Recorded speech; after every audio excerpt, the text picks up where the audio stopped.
Okay, so today we're gonna teach the apprentice on how to find a bad CV axle, because this customer's complaint is it shakes when it's accelerating.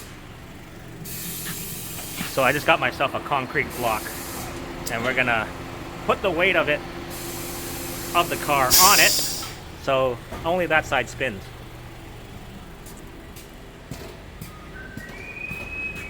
Okay, bring the car up to 60.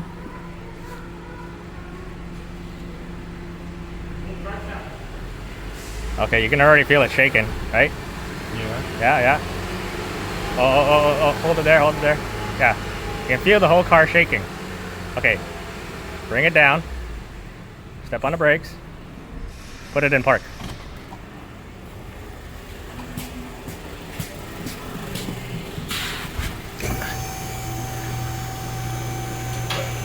Okay, turn the wheel slightly to the other side, so it's just slightly. That's good. So why we turn the wheel slightly is because your constant velocity joint has a stiff spot in it, and that's why your car is shaking when you're accelerating, just because of that slight angle. Now we put the weight on it.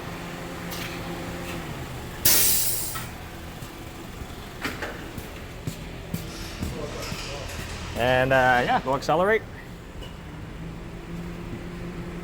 Up to 60. Oh, you're not even in drive, buddy.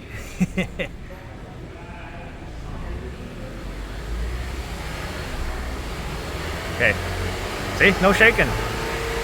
Okay, slow it down. So it's pretty smooth in that side with the that side of the wheel not moving. So we know which side the axle is shaking, or the bad axle, which is the passenger side.